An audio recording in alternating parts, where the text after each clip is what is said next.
Hi all, welcome to football arena. Brazilian super താരമായ Neymar ജൂനിയറുമായി ബന്ധപ്പെട്ടുകൊണ്ട് ബ്രസീലിൽ പ്രധാനമായും രണ്ട് അഭിപ്രായങ്ങളാണ് ഉയർന്നു കേൾക്കുന്നത്. അതായത് രണ്ട് തട്ടിലാണ് ഇപ്പോൾ ബ്രസീലിയൻ ആരാധകരും അതുപോലെ തന്നെ ബ്രസീലിലെ ഫുട്ബോൾ പണ്ഡിറ്റുമാരും ഉള്ളത്. നെയ്മർ ജൂനിയറെ വരുന്ന വേൾഡ് കപ്പിനുള്ള ടീമിൽ ഉൾപ്പെടുത്തണം. അദ്ദേഹം ഉണ്ടായാൽ മാത്രമാണ് ബ്രസീലിന് കിരീട പ്രതീക്ഷകൾ ഉള്ളൂ.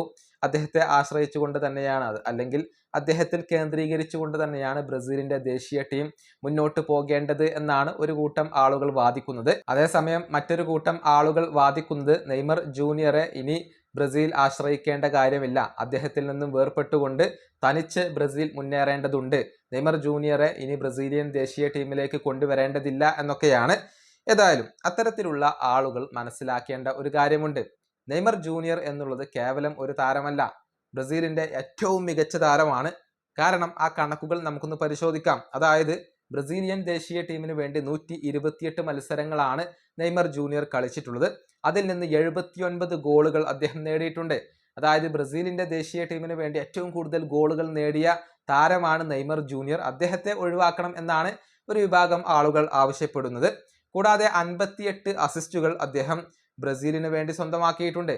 ബ്രസീലിന്റെ ചരിത്രത്തിൽ ഏറ്റവും കൂടുതൽ അസിസ്റ്റുകൾ സ്വന്തമാക്കിയ താരം അത് നെയ്മർ ജൂനിയർ ആണ്. ഇനി ബ്രസീലിന് വേണ്ടി ഏറ്റവും കൂടുതൽ ഗോൾ പങ്കാളിത്തങ്ങൾ വഹിച്ച താരം അത് നെയ്മർ ജൂനിയർ ആണ്.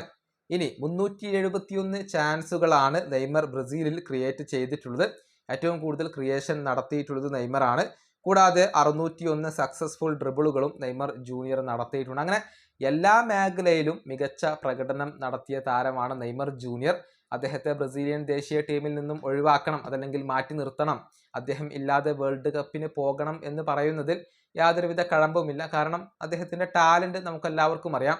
പക്ഷേ പ്രശ്നം നെയ്മറുടെ ഫിസിക്കൽ ഫിറ്റ്നസ് തന്നെയാണ്. നിരന്തരം പരിക്കുകൾ നെയ്മറെ അലട്ടുന്നുണ്ട്. അതുകൊണ്ട് തന്നെയാണ് നെയ്മർ ജൂനിയർ വിരമിക്കണം എന്നുള്ള ആവശ്യം പോലും ഇപ്പോൾ ഉയർന്നു കേൾക്കുന്നത്. ഏതായാലും കാർലോ ആഞ്ചലോട്ടിയാണ് ഇവിടെ തീരുമാനമെടുക്കേണ്ടത്. പൂർണ്ണ ഫിറ്റ്നസ് കൈവരിച്ചു കഴിഞ്ഞാൽ വേൾഡ് കപ്പിനുള്ള ടീമിൽ നെയ്മർ ജൂനിയറെ കാർലോ ആഞ്ചലോട്ടി ഉൾപ്പെടുത്തും എന്ന് തന്നെയാണ് പ്രതീക്ഷിക്കപ്പെടുന്നത്. ഈ വീഡിയോയുടെ അവസാനിപ്പിക്കുന്നു. അടുത്തൊരു വീണ്ടും കാണാം.